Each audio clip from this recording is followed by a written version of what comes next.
BC రిజర్వేషన్లకు సంబంధించి high court తీర్పుపై high tension continue అవుతోంది. హైకోర్టు తీర్పుతో స్థానిక సంస్థల ఎన్నికల భవితవ్యం తేలనుంది. ఇప్పటికే రాష్ట్ర ఎన్నికల సంఘం ఎంపీటీసీ, జెడ్పీటీసీ, సర్పంచ్, వార్డు మెంబర్ల ఎన్నికల షెడ్యూల్ను ప్రకటించింది. దీని ప్రకారం తొలి విడత ఎన్నికల కోసం రేపు నోటిఫికేషన్ విడుదల కానుంది. రాష్ట్ర ప్రభుత్వం జారీ చేసిన జీవో 9తో బీసీలకు 42% రిజర్వేషన్లు అమలు కానున్నాయి. దీంతో స్థానిక సంస్థల్లో ఎస్సీ, ఎస్టీలతో కలిపి మొత్తం రిజర్వేషన్లు 69%కి చేరుతున్నాయి. రిజర్వేషన్లు 50% మించిపోవడంతో సుప్రీంకోర్టు గతంలో ఇచ్చిన రూలింగ్ ప్రకారం ఈ రిజర్వేషన్లు చెల్లవని హైకోర్టులో పిటిషన్లు దాఖలయ్యాయి. ఇదే ఇష్యూకి సంబంధించి మరిన్ని డీటెయిల్స్ హైకోర్టు దగ్గర నుంచి షరీఫ్ లైవ్ లో అందిస్తారు. షరీఫ్, వాదనలు ఎలా కొనసాగుతున్నాయి?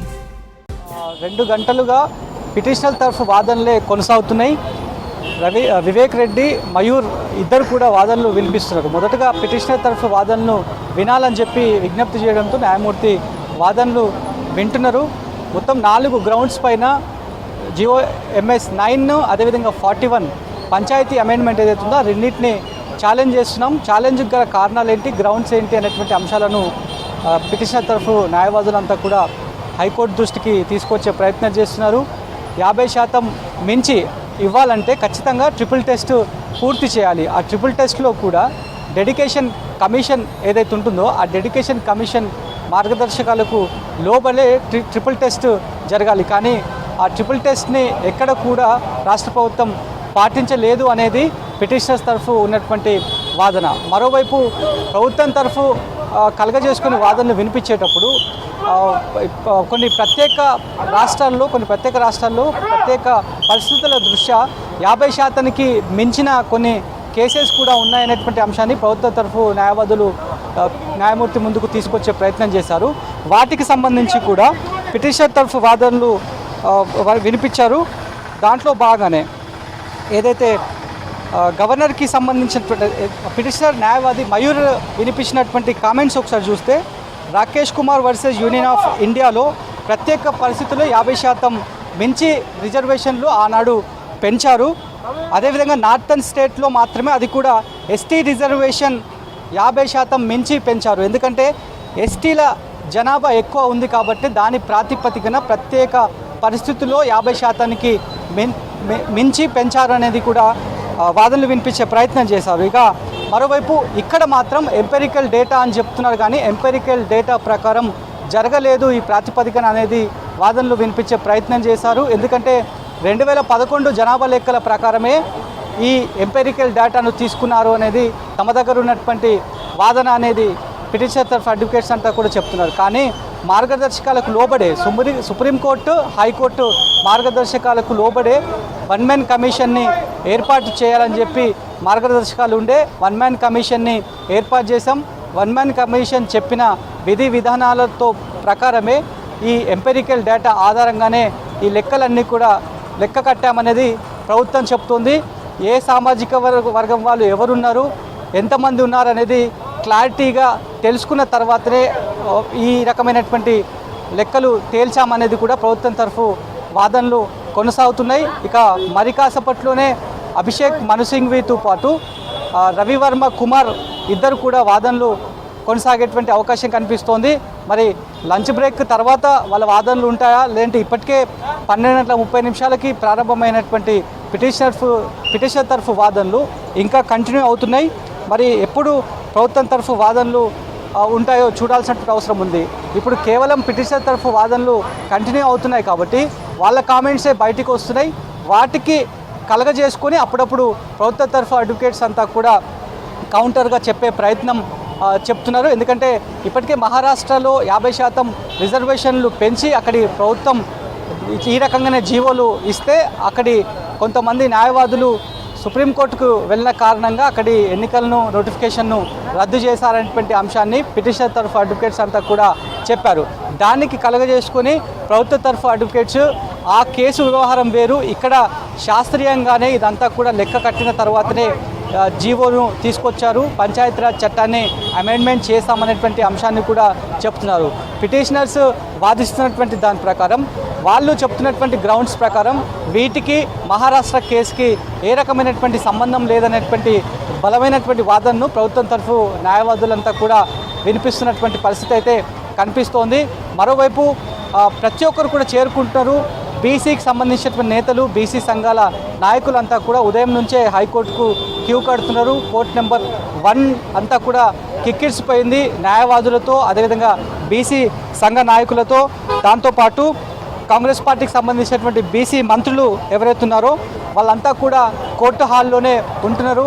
ఎప్పుడు ఏ రకమైనటువంటి డెసిజన్ బయటికి వచ్చేటువంటి అవకాశం ఉంది అనేటువంటి ఒక క్యూరియాసిటీతో వెయిట్ చేస్తున్నారు. మరొక అంశాన్ని పిటిషనర్ తరఫు అడ్వకేట్స్ అంతా కూడా పదే పదే కోర్టు దృష్టికి తీసుకువస్తున్నారు. గవర్నర్ దగ్గరికి పంపించిన తర్వాత 3 నెలల గడువు ఉంటుంది. ఆ గడువు ఉన్నప్పటికీ కూడా ఉద్దేశపూర్వకంగానే హరీబరీగా జీవో 9ని తీసుకొచ్చారు, జీవో 41ని తీసుకొచ్చారు. కాబట్టి ఇది చట్టబద్ధతకు లోబడి లేదు అనేటువంటి అంశాన్ని తాము బలంగా వినిపిస్తున్నాం కోర్టు ముందుకు అని చెప్పి వాళ్ళు చెప్తున్నారు. బీసీలను పట్టించుకున్న ప్రభుత్వం ఎస్సీ ఎస్టీలను పట్టించుకోలేదు అనేటువంటి కామెంట్ని కూడా ప్రస్తుతానికైతే పిటిషనర్ తరఫు అడ్వకేట్స్ అంతా కూడా చేస్తున్నారు. బీసీలకు రిజర్వేషన్లు పెంచినప్పుడు ఎస్సీ ఎస్టీలకు నిర్లక్ష్యం చేశారనేటువంటి ఆర్గ్యుమెంట్స్ని కూడా కోర్టు దృష్టికి తీసుకొచ్చారు. ఇందాక నేను చెప్పిన దాని ప్రకారం 2011 జనాభా ప్రకారమే ఎస్సీ ఎస్టీలను పరిగణించారు అనేటువంటి అంశాన్ని చెప్తున్నారు. కానీ కొత్తగా న్యూమరేటర్స్ని పెట్టి ఎట్లయితే ఎంపెరికల్ డేటా ఆధారంగా వివరాల సేకరణ జరిగిందని ప్రభుత్వం చెప్తుందో వాటికి వీటికి వ్యత్యాసం ఉందనేటువంటి వాదనను వినిపించే ప్రయత్నంలో భాగంగానే 2011 జనాభా లెక్కల ప్రకారం జరిగిందన్న దానికి తమ దగ్గర ఉన్నటువంటి వివరాలు ఇవి అనే అంశాలను న్యాయమూర్తి ముందుకు తీసుకొచ్చే ప్రయత్నం చేశారు. ఇక 2024 బీసీ డేటాను పరిగణలోకి తీసుకొని 2011 ఎస్సీ ఎస్టీ డేటాను ఎలా పరిగణలోకి తీసుకుంటారు అనేటువంటి ఆర్గ్యుమెంట్స్ని కూడా ఇప్పుడంతా కూడా పిటిషనర్ తరఫు ఆర్గ్యుమెంట్సే జరుగుతున్నాయి కాబట్టి సో ఈ అంశాన్ని కూడా చెప్పారు. ఇక గవర్నర్ దగ్గరికి బిల్లు వచ్చినప్పుడు నెల రోజుల్లో యాక్షన్ తీసుకోవాలనేటువంటి అంశం ఉన్నప్పటికీ కూడా ఉద్దేశపూర్వకంగానే ఇదంతా కూడా చేశారనేది కూడా పిటిషనర్ తరఫు అడ్వకేట్స్ అంతా కూడా ఈ వాదనలు వినిపిస్తున్నటువంటి పరిస్థితి కనిపిస్తోంది. సో మరోవైపు ప్రభుత్వం చాలా స్పష్టంగా ఉంది, తమకు అనుకూలంగానే తీర్పు వస్తుందని చెప్పి సంపూర్ణమైనటువంటి నమ్మకం మా పైన ఉంది అనేటువంటి అంశాన్ని కూడా చెప్తున్నారు. కాబట్టి అందుకోసమే 2 ఎక్స్పర్ట్ అడ్వకేట్స్ని నియమించారు. ఆ 2 అడ్వకేట్స్ ఖచ్చితంగా కోర్టుని కన్విన్స్ చేసేటువంటి అవకాశం ఉంది. పిటిషనర్స్ ఏవైతే అంశాలను తీసుకొచ్చే ప్రయత్నం చేశారో వాటిని డిఫెన్స్ చేసేటువంటి ఛాన్సెస్ ఎక్కువ శాతమే ఉన్నాయనేటువంటి అంశాన్ని ధీమాను ఇక్కడికి వచ్చినటువంటి లాయర్స్, అదేవిధంగా కాంగ్రెస్ పార్టీకి సంబంధించినటువంటి లీగల్ టీం అంతా కూడా అదే ధీమాతో వ్యక్తం చేస్తున్నారు. చాలామంది బీసీ మంత్రులు కూడా ఇక్కడికి చేరుకున్నారు. ఎప్పటికప్పుడు ఏం జరుగుతుంది అనేటువంటి అంశంపైన కాంగ్రెస్ శ్రేణులంతా కూడా స్క్రీన్స్కి అతుక్కుపోయి చూస్తున్నారు. రాష్ట్ర వ్యాప్తంగా ఎన్నికలు జరుగుతాయని చెప్పి బలంగా కాంగ్రెస్ పార్టీ నమ్ముతోంది.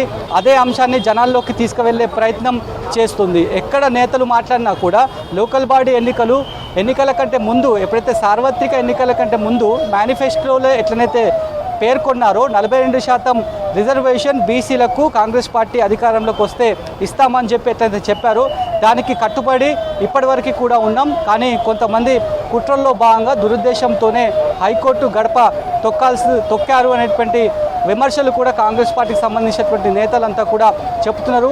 బీసీల నోటికాడి బుక్కను ఎగరగొట్టే ప్రయత్నం జరుగుతున్నాయి. వీటిని తిప్పికొట్టాల్సినటువంటి అవసరం ఎంతైనా ఉంది అనేటువంటి అంశాలను అయితే కాంగ్రెస్ పార్టీకి సంబంధించినటువంటి నేతలంతా కూడా శ్రేణులంతా కూడా చెప్తున్నారు. చాలామంది ఒకవైపు హియరింగ్ నడుస్తున్నటువంటి సమయంలోనే కోర్టు బయట గేట్ నెంబర్ 4 దగ్గర ఏర్పాటు చేసిన మీడియా సమావేశంలో కూడా వచ్చి నేతలంతా కూడా మాట్లాడుతున్నారు.